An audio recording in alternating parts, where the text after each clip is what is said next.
Good morning, good afternoon, and good evening, wherever you are around the world. And welcome to this live webinar brought to you by Logistics Business in association today with Blue Yonder. My name is Peter McLeod, and I'm the editor of Logistics Business magazine. It's my great pleasure to serve as the host of this webinar, which is titled, let's get the title right, shall we? Can warehouse standardization truly be achieved? ? Now, to answer that somewhat broad question and to take a deep dive into the part technology will play in the modern warehouse and to look at the latest strategies and thinking in the area of optimization, I'm joined by a fantastic panel of industry experts.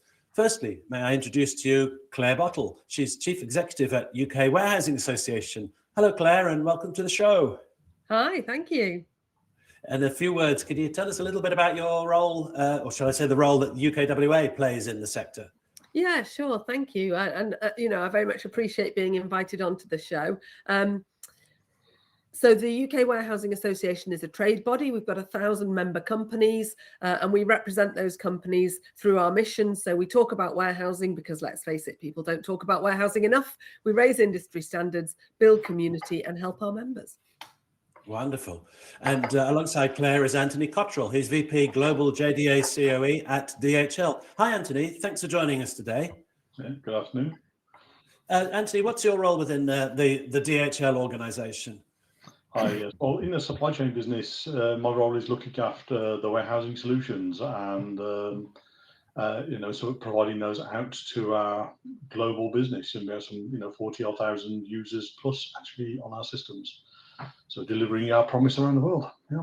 Great. Oh, excellent. And our third panel member is Fred Hoare. Fred is Product Director at Blue Yonder. Welcome to the webinar, Fred. Thanks, Peter. Great to be here.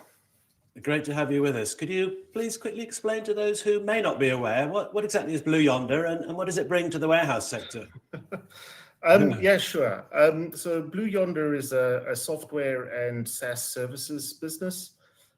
We provide software and SaaS services across the supply chain, all the way from planning through transportation management, workforce management, all the way to warehousing, which is the area that I focus on as a product manager. Right, fantastic. Now, ladies and gentlemen, we're just about settled down. Let a few stragglers come in and join us now. Just a very, very quick bit of housekeeping. As this is a live webinar, we encourage you to take advantage of the knowledge of and experience of our panel of experts by dropping a question using the function in the interface menu. We'll leave plenty of time at the end for them to reply to as many of these as possible. And if we can't, we'll try and get back to you by email with a response. Now, to get things properly underway, a heartfelt thank you to you, the viewer, for joining us today and hopefully sticking with us for the next 45 minutes or so. Now, today's warehouse operations must balance flexibility, scalability, visibility, lots of Y's there, accuracy, cost management, environmental concerns, and legislation. And let's not forget to toss customer satisfaction into the mix as well. My word, I'm so glad I only write about it and don't actually have to do it. But Fred, is the solution really to achieve some sort of standardization to help bring all of these variables under control?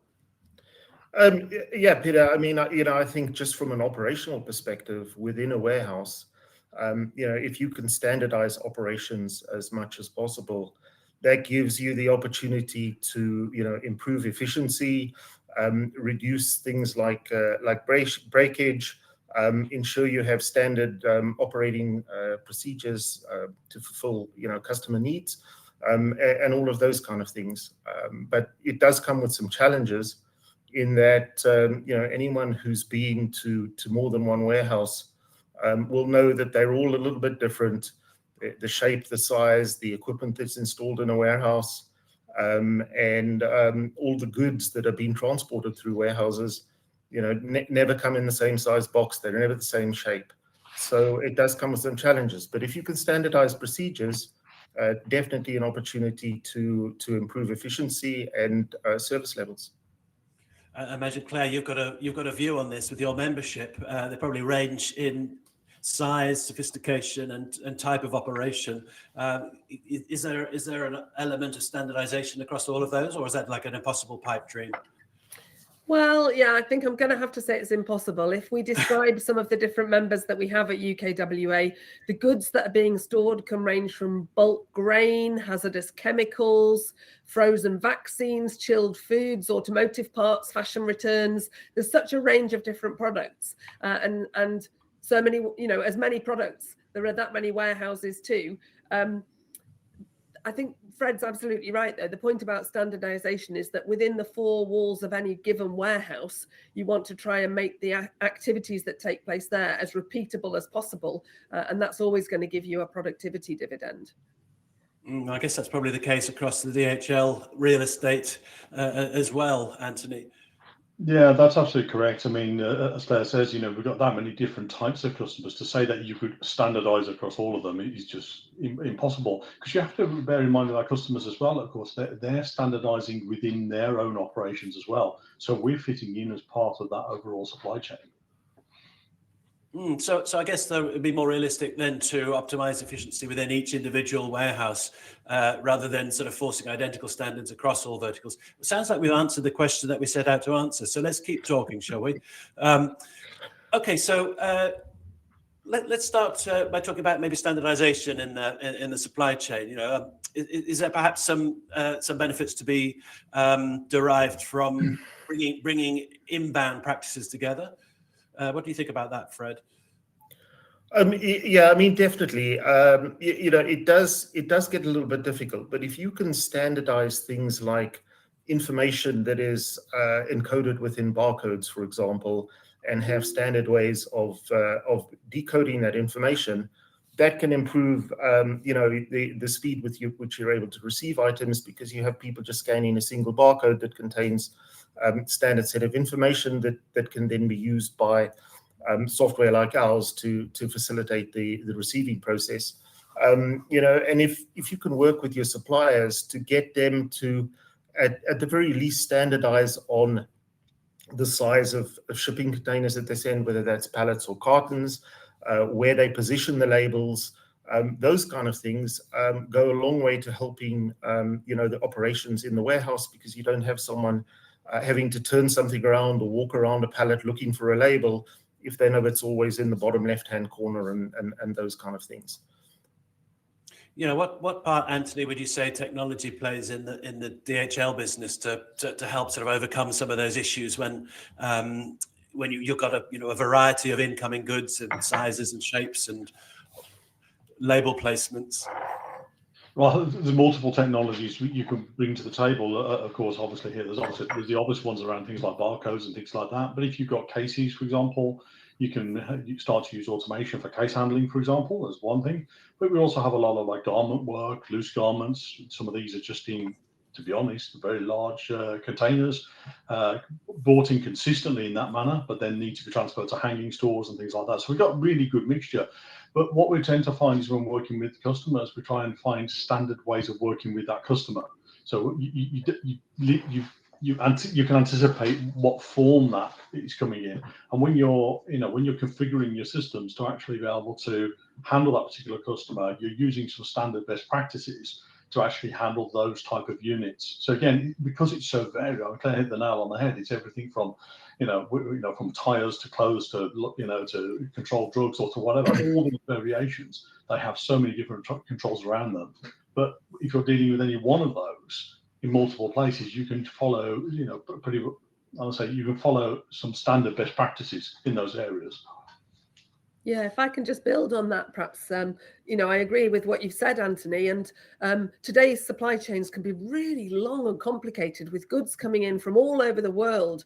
So keeping control of the suppliers and what they send in can be tricky. And here in the UK, we've got some fabulous warehouses, people and processes that can handle all kinds of complexity. But the more complex it becomes, the more costly it becomes. So that cost might be financial, it might be in time. Sometimes those costs are by making things less safe or less environmentally friendly. And that's something we're often not prepared to tolerate. So we can improve on all of those things if we're able to standardize what's coming in.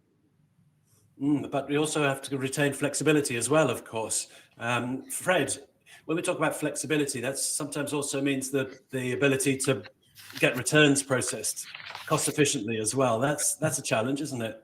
Yeah, I mean, I think returns is probably one of the most challenging areas, because you never know what you're getting.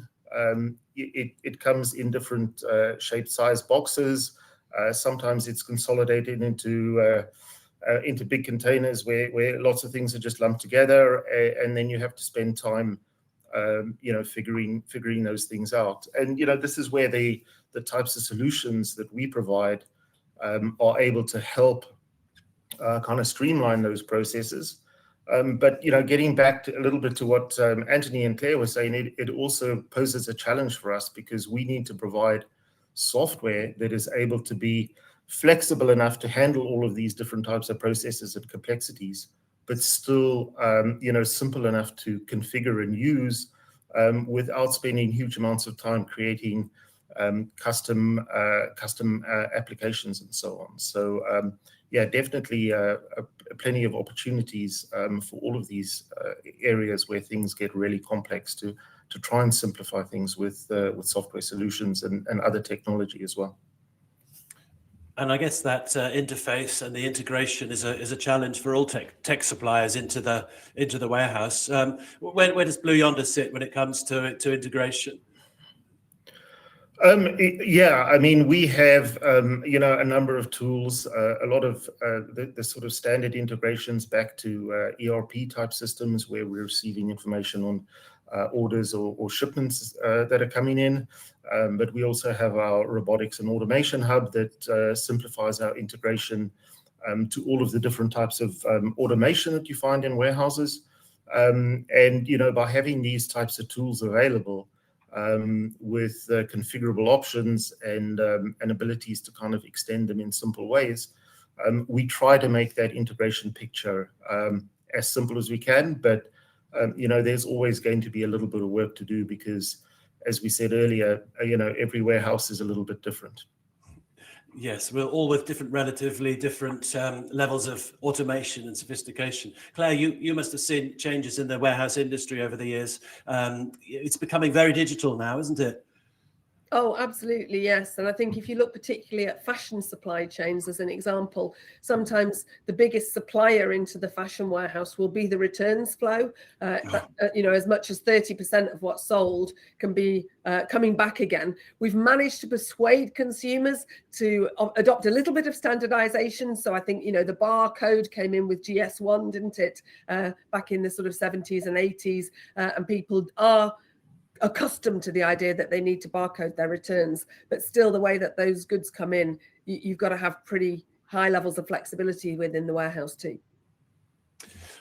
Anthony, I was recently at the DHL Technology Center in Germany, and it's like a test bed for new warehouse technologies. So it illustrates to me that DHL is very much looking for the technology of tomorrow. It's an exciting time to be operating warehouses right now, isn't it? It is, and I think I think people really got a wake-up call, particularly around when COVID first hit. Up until then, it was sort of something happened in the background, but then we had the impact of COVID, and all of a sudden home delivery in particular sort of took off. But that whole awareness of what the supply chain was, and as a consequence, we've seen obviously a consistent growth over the years in our business in this, but also how we actually have to approach this business. So bringing in things like you were saying about integration, automation, these type of things, they are. At one time you were very much the dusty, dark warehouse at the end of the road type of thing. Now you're the place where you've seen our innovation center, where we are innovating on technologies there. We're partnering with some of the big robotics companies and things like that. We're on the leading edge of some of these things. We're not a high-tech company, but we're working very closely with the high-tech companies to be able to do this. Fred, Blue Yonder's a high-tech company. Yeah, of course. It's a very, very with the complexity comes the challenges, the complexity of the supply chain. So how do you approach a customer's challenges when they've got, for example, flow issues or productivity issues, or they don't believe they're particularly cost effective in their operations? Yeah. How do you work with a customer?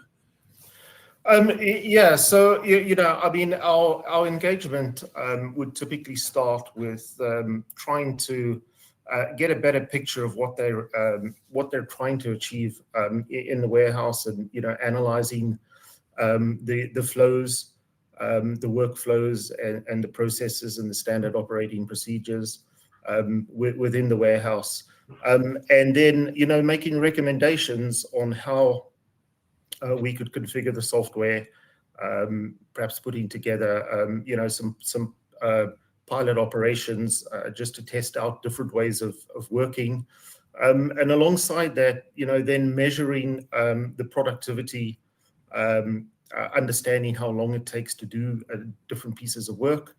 So we have those capabilities, and then as I said, with having flexible and configurable software. It gives us a lot of options to be able to try different things.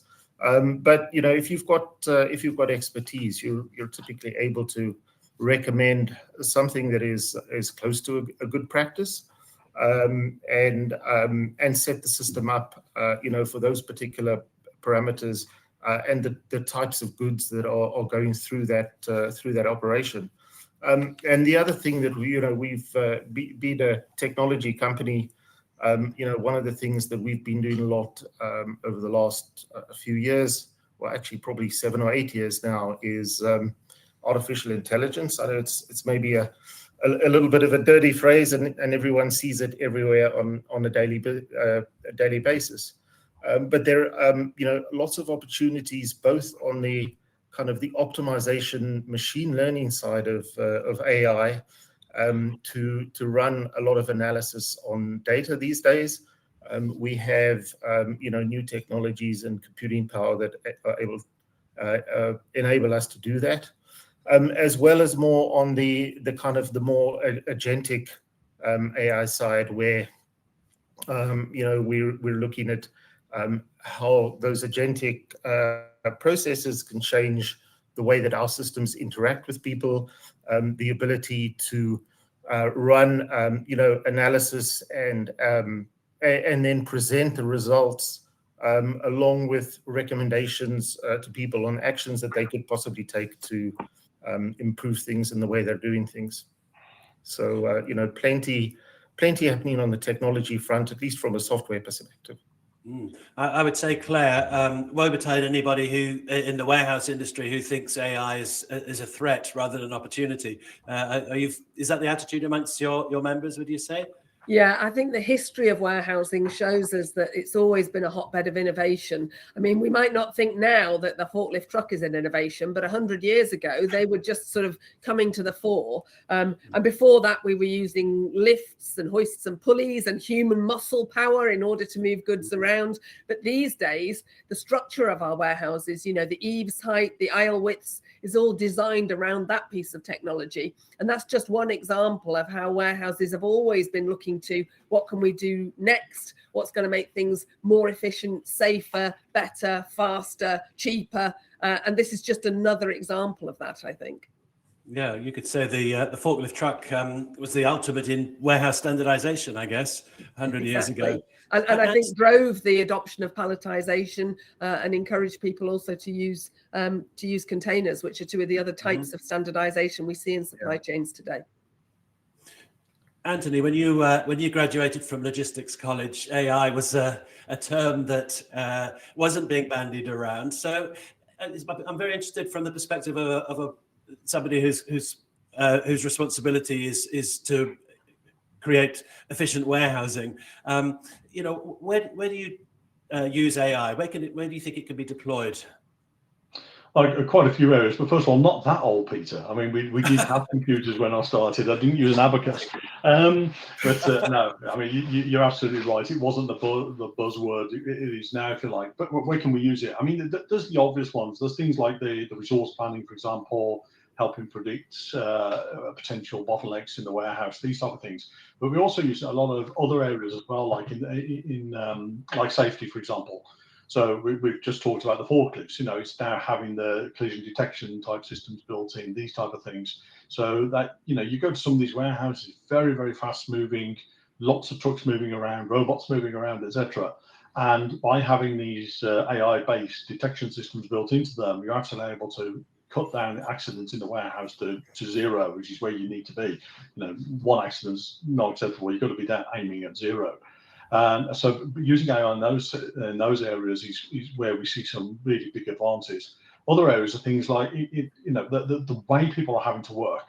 There's one for me which always struck me was I was at one of our sites in North America, and it was a really hot day, and we were unloading the back of a truck, and I went into the back of the truck, and it was so hot, and our colleagues there, our associates, were really struggling to do this, and we now have a robot which can physically take something out the back of the truck, a case out the back of a truck, and put it on a conveyor.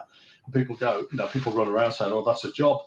But I tell you, you wouldn't want that job. It must have been about 50, 60 degrees in that truck. It was horrible, and it was just because of the heat of the outside temperature and all the rest of it. So using AI, using robotics, these type of technologies, using them in these sort of areas to help in the work environment are actually where we're seeing some significant gains as well.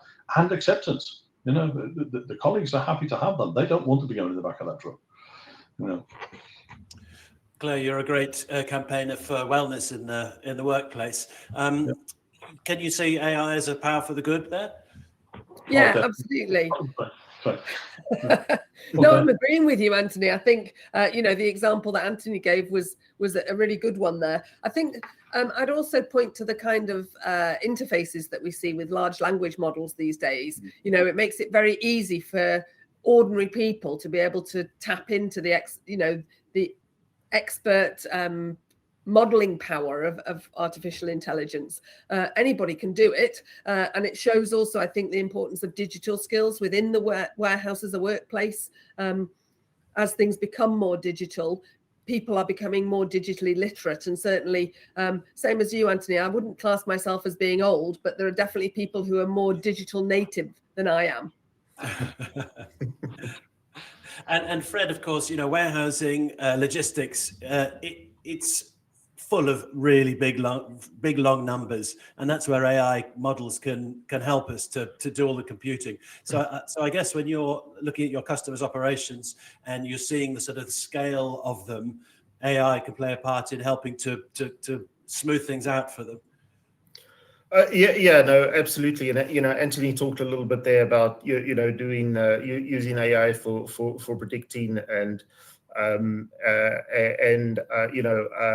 understanding what your forecast for next week is going to be, predicting what labor needs are going to be, other things can be used for analyzing processes. The AI tools are particularly good at looking at data and finding relationships in the data that maybe you weren't aware were there, and you can then take those and feed them into your models to understand where in your processes you can make changes, or from a software perspective, change some configuration to better improve things. I think the other thing I would also say, just building on what Anthony and Claire said, is from our perspective, we definitely don't see AI as a replacement for people. The approach we're taking to AI is to enhance what they're doing and make things easier for them to do. I think there's a lot of opportunity there.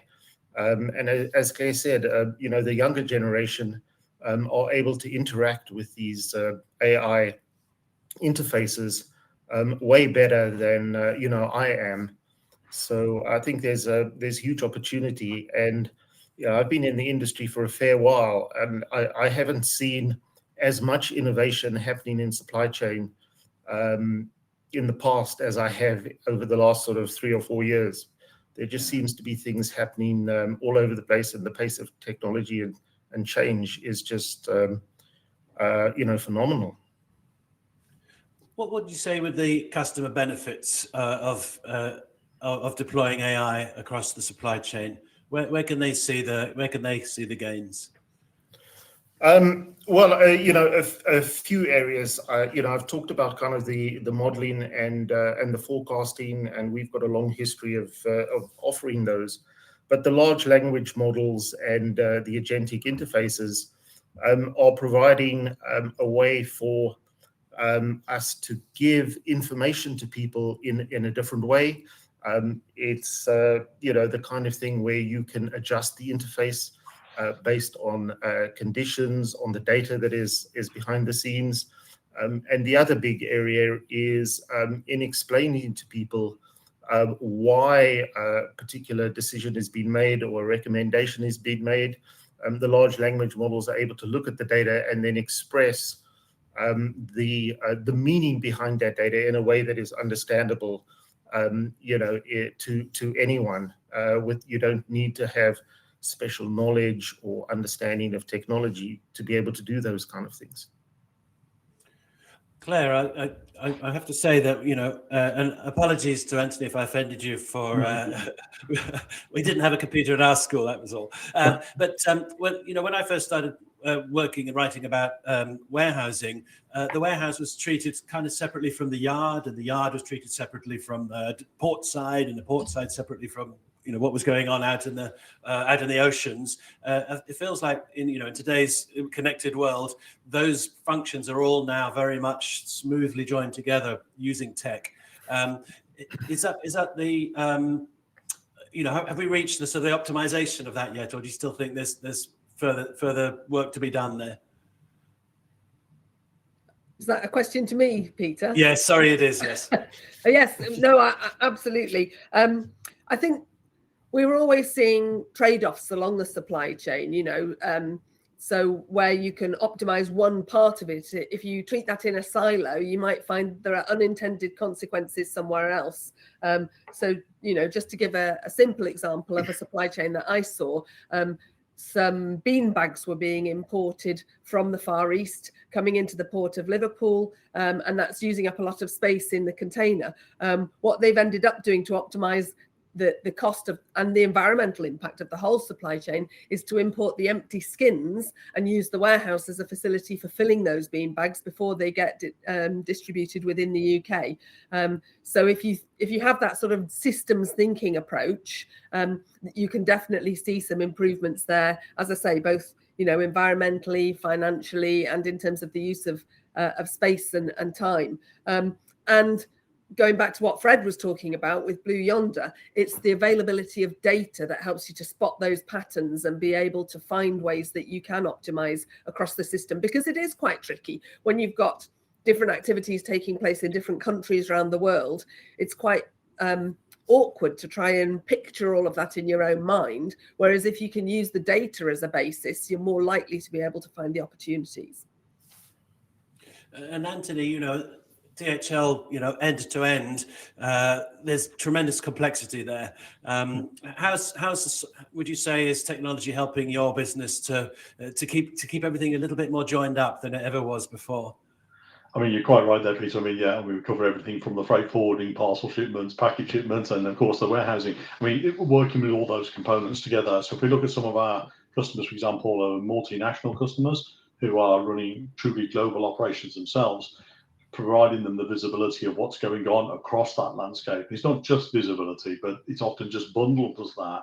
But I would also add to it predictability of what's happening. It's one of the key things that we can do, and that's where the technology stack comes into play. Obviously, we've got the warehousing software, which is obviously once it actually touches down in the countries, and bear in mind we're global, so we touch down anywhere in the world, having that visibility across all those warehouses. And again, looking at things like beyond the network and how we're looking at how we can grow those capabilities there.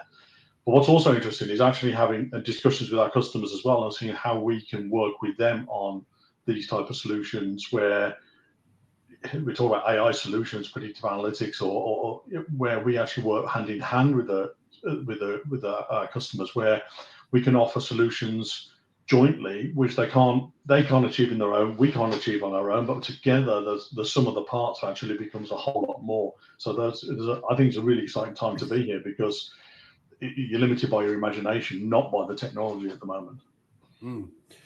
Ladies and gentlemen, I will remind you that we are a live webinar, and please do post your questions, and I'm delighted to say I actually have one here. I said we'd leave until the end, but I think this one acts as quite a good segue. And I'm going to ask this to you, Fred. How do you manage supplier or vendor compliance to support warehouse standardization? So that moves us into the realms of compliance. Yeah, so a couple of things. Obviously, the first thing is actually documenting what you want your compliance to be, and making sure that all of your vendors and suppliers understand what it is. But then, the second part of that is monitoring those vendors and suppliers as you're receiving items into the warehouse, keeping track of compliance on labeling, on packaging, measuring breakages, those kind of things. And that's where a software solution like ours comes in, because with configurable workflows and things, you can very easily kind of tailor the types of questions that you're wanting answered, so that the people who are doing that receiving process are able to do it. You can also hook into technology that there's some fantastic technology out there these days with cameras and vision systems that are able to take 360 pictures of items and boxes and pallets as they're coming into the warehouse, and report on those kind of things, like where is the label, the size of the label, whether it's damaged, has it been stacked correctly, is it the right height, the right size, and all of those kind of things. So there's a lot of opportunity there on the measuring side, and then reporting back to your suppliers and your vendors, and letting them know where they're doing both a good job, and where there's potential for improvement.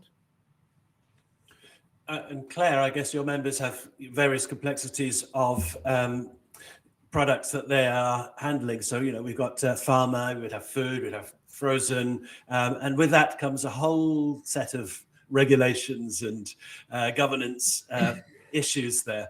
I guess software is their friend in this case.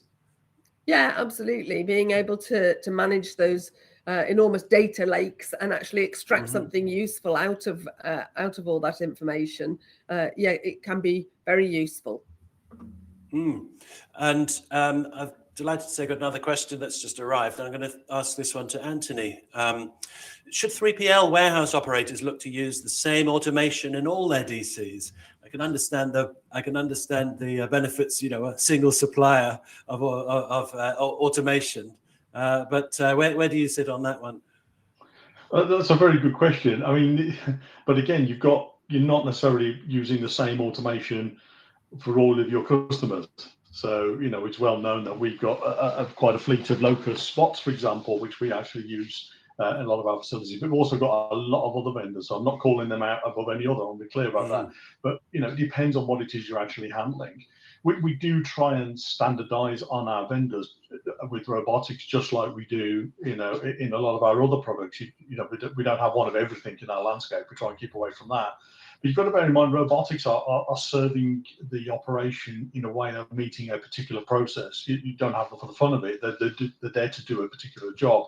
So when we talk about implementing a customer, we're looking at what are those processes that we're going to use, what standard ways of working are we going to apply, and which are the best robotics to actually fit into that solution. So no, we would never go for one robotics vendor, for example, but neither are we going for the thousands that are out there. We're trying to optimize our portfolio of robots to meet those very, very different demands, whether they're SRSs, for example, whether they're assisted pick robots, or case handling robots, whatever. But we're trying to make them best fit that particular customer solution.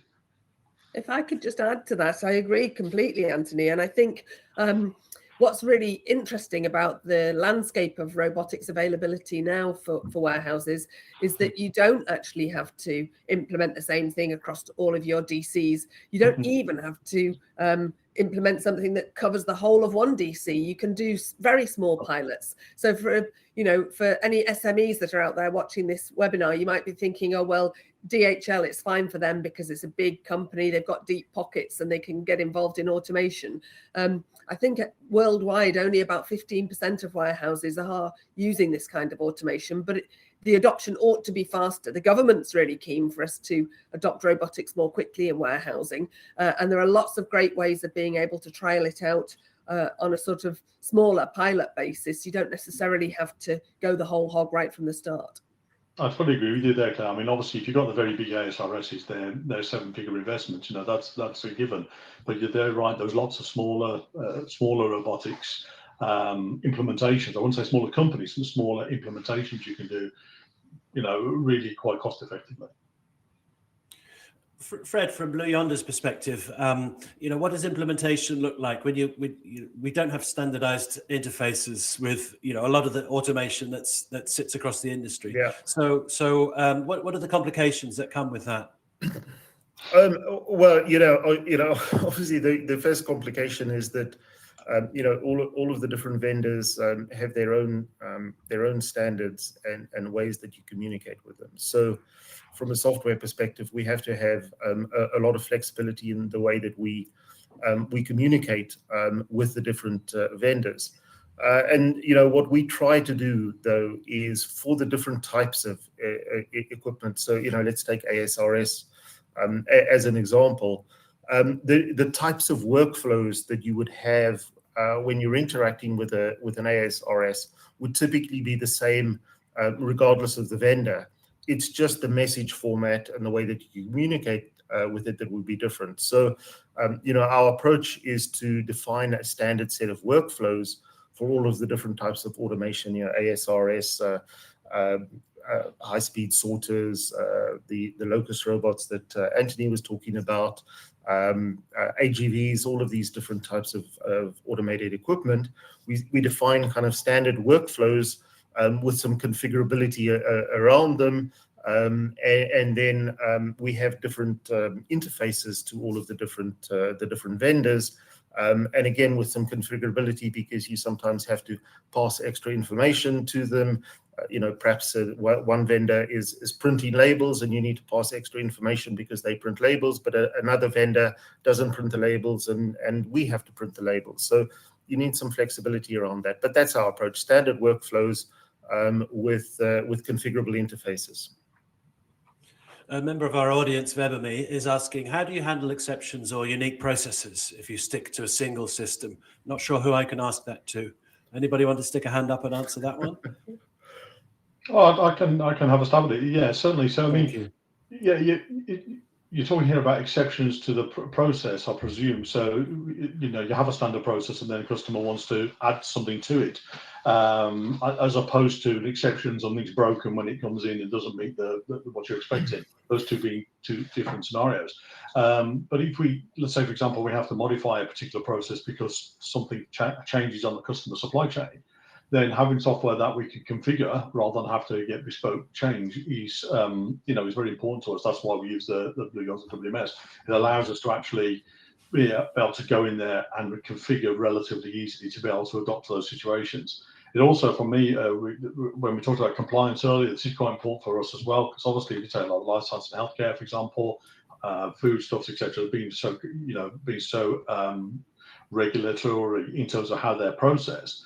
Being able to do configuration change and the way you can document them and the way you can enact them is very much simpler than getting a core software change to a product, which then locks you down from version changes to the future. So there is that whole compliance piece that kicks into play as well. If we're talking about exceptions within the discrete process flow, something's gone wrong, the box is broken, these type of exceptions, then that would be handled usually within the use case before we build up the process in the first place. Dave has asked, he describes it as more of a technical question. Are there any plans to utilize AI for the analysis of trace files for systematic issues or bugs that are investigated within a WMS? Is that one for you, Fred? Yeah, I think that sounds like a question that I should be answering. Yeah, I mean, it's definitely an area where we've been doing a lot of work over the last few years, our support and our reliability engineering organizations have started using AI in a couple of areas. Analyzing trace files is just one of them. But then, we also, with our SaaS solutions, have a huge amount of monitoring in place in terms of the way the software is performing, performance of the infrastructure that we've deployed, and we're able to analyze those inputs, and that helps us to predict whether we are going to need more physical compute resources and things to be able to handle load as it is coming in, and those kind of things. And then I guess the third area where we've done a lot of work on this is in analyzing all of the support calls and support tickets that we get raised with us.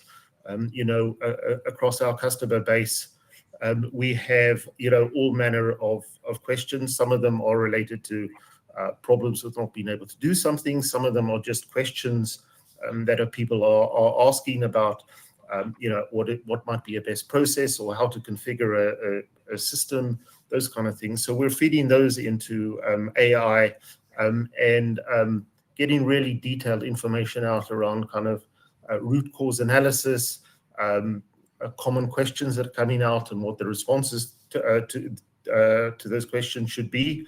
And then also using some of the large language models to be able to respond to questions in real time, and spending time training those on knowledge about our software and our solutions and our services, so that they are fed, not just with random information that is gathered off the internet, but actual real information about our software and services, so that they are able to provide accurate and predictable answers to questions that come in from our customers. Dave, thank you for that question, and that was a very comprehensive answer too, Fred. Thank you for that. So Claire, I'm just going to round things up pretty soon. What would you say are the challenges or the pain points that, generally speaking, your members are still feeling right now? Well, we did a survey of our members last year, Peter, and one of the key things that they talked about, they said that recruitment and retention was difficult. And I think where systems come into play there is that people enjoy their work more when there's more accuracy around, what goods have we got here, some good information about what picking needs to take place, for example, and slick interfaces as well, where humans are engaging with the system. They like to be able to do that in a really sort of user-friendly way. So the recruitment and retention was one of the key points. And then also the point about managing cost, it always comes out top in our surveys. Typically, third-party logistics is quite a low-margin business. And even a small increase in costs, for example, we've got some big increases in business rates coming up next month because of, those changes take place when the financial year changes. Our members are really concerned about those because that can wipe out profits overnight if one element of cost goes up in a particular way. And the way to overcome that is to look again and again at improving productivity and making sure that the operations are as efficient as they possibly can be. Digital technologies can play a part in helping them along the way with that, I'm sure. Anthony, I'm not going to ask you to predict the future, but what's the technologies that are exciting you, that are perhaps a little bit further down the line? What are you looking out for? I think it comes back to the AI subject again, Peter. I think it's how we can better collaborate information to get better AI solutions, but also get clever about how we deliver them. We talk about the hype curve, for AI and where it is at the moment. For me, it's right on the very top of it. Everybody sort of saying AI is everything, but we've really got to get that under the cover of it and see where we can really help with it. I think our imaginations are our limit in terms of what we can do, and I really think that's where we're going to see things come out. I also think that's going to manifest itself in the way we use robotics as well. So I think that those two parts coming together, ever increasing horsepower to be able to drive these things. I think that's where we're really going to see that, the future. Over the coming few years, we're going to see some really big evolutions in that space, possibly revolutions. I don't know. I'm not that futuristic, but I certainly see opportunity there for some quite big changes. But to Claire's point as well, it is a low margin business. Supply chain is a low margin business, and how can we deliver it effectively? And Fred, this isn't aimed at you at all. But if we look at some of the processing that needs to be done, we see these data center swaps stop coming up all over the place. Yeah. They're only coming up all over the place because this stuff needs a lot of power to run, and therefore inherently has a cost to run as well. So how do we get these optimized, these solutions out there? Again, not under Blue Yonder. How do we get these end-to-end collaborations together that are actually can give a return on investment? So that all the people out there can actually benefit from these. I know Blue Yonder. I work very closely with them. I know we're doing a lot of things in that space to try and achieve that. But I'm very intrigued to see where it's going to land. Well, I can't believe 45 minutes have flown by like that. My dear panel, it's been terrific having this conversation with you all. Thank you very much for conveying to our viewers and listeners so clearly your thoughts on the subject, and for sharing your time and knowledge with our audience. I'm going to give you, Fred, the last word, though, and just want you to tell the audience, and in what ways would you say a conversation with Blue Yonder could help their business? Well, I think all of the things that we've kind of talked about over the last 45 minutes, all kind of feed into it. And at the end of the day, it's all about collaborating with our customers, understanding their needs, bringing the technology and the expertise that we have in our solutions and the knowledge we have with our people, and finding ways to add value to their business. It's not about adding value to our business.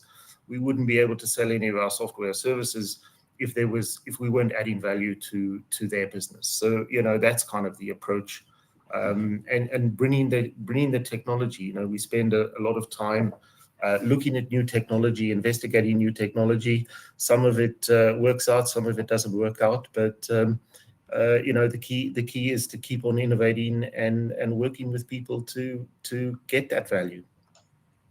Great. Well, thank you very much to Blue Yonder for supporting us, and thanks again to you, the viewer, for joining us today for this latest webinar from Logistics Business. Please visit us at logisticsbusiness.com to access a library of all our digital output, as well as the latest industry stories. So until next time, it's goodbye from Claire Bottle of UKWA. Goodbye. And it's goodbye from Anthony Cottrell of DHL. And it's goodbye from Fred Hoare of Blue Yonder. Bye. And thank you very much. I will just remind you all to visit Blue Yonder at Logimact, Hall 4, stand number 4G58. And it's goodbye from me, Peter McLeod. Goodbye.